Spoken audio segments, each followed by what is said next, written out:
안녕하세요. 저는 차우진이라고 하고요. 대중음악 평론가로 활동하고 있고 주로 음악을 소비하는 팬덤 그리고 이제 음악 산업 전반에 대해서 좀 관심을 가지고 좀 깊이 좀 들여다보고 있습니다. TMI FM이라는 1인 미디어를 운영하고 있고 그 이름 그대로 약간 라디오 컨셉의 뉴스레터로 시작하고 있어요. 평은님께서는 이제 누군가의 어떤 뮤지션의 팬이셨나요? 어릴 때? 팬을 어떻게 정의하냐에 따라 다를 텐데 저는 돈을 많이 쓰는 팬은 아니었어요. 돈이 없어서.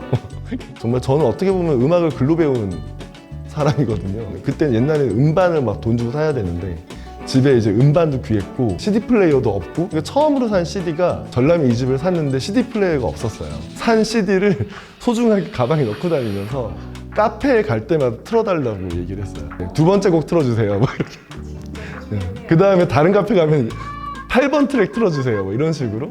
그렇게 해서 음악을 들었던 경험이 있는데 아무튼 그런 것들이 음악에 대해서 글을 쓰고 말을 하는데 좀 많이 도움이 되는 것 같아요. 왜냐하면 실제로 이제 음악을 만들거나 음악에 완전히 몰입해 있었던 경험보다는 평범하게 음악을 소비하고 음악을 뭐 좋아했다가 안 좋아했다가 뭐 그런 입장에서 오히려 대중적인 어떤 요소들 그런 거를 이해하는 데 좀 도움이 되지 않았나? 우리나라 현재 대중음악을 봤을 때 딱 특징이 한 가지가 있다면? 팬덤이 중요해지고 있다. 이게 사실 가장 큰 특징인 것 같아요.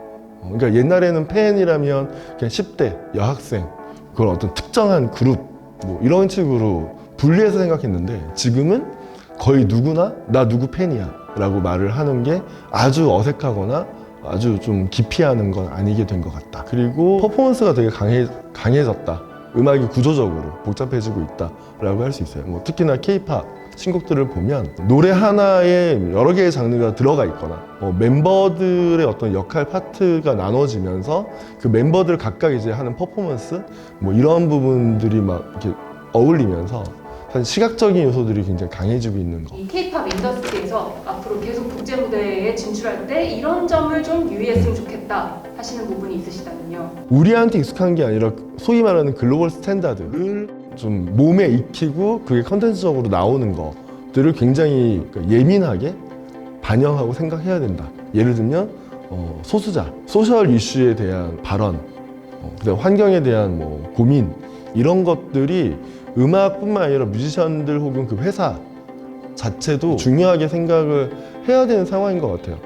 한국에서 그게 중요하지 않아서 그냥 일상적으로 우리 하듯이 편견들을 계속 드러내면 그게 분명히 돌고 돌아서 순식간에 약간 우리를 약간 위협한다? 라는 생각이 들거든요. 그래서 오히려 글로벌 시장에서 뭔가 살아남거나 소통해야 되는 입장에서는 그런 요소들을 되게 중요하게 생각해야 되는 것 같아요. 포부가 있다면 이 너무 빨리 변하는 상황에서 사실 필요한 거는 정답이 아니라 되게 많은 사례들인 것 같아요. 레퍼런스들. 그 레퍼런스 중에 하나가 되면 좋겠다 정도의 생각을 하고 있습니다.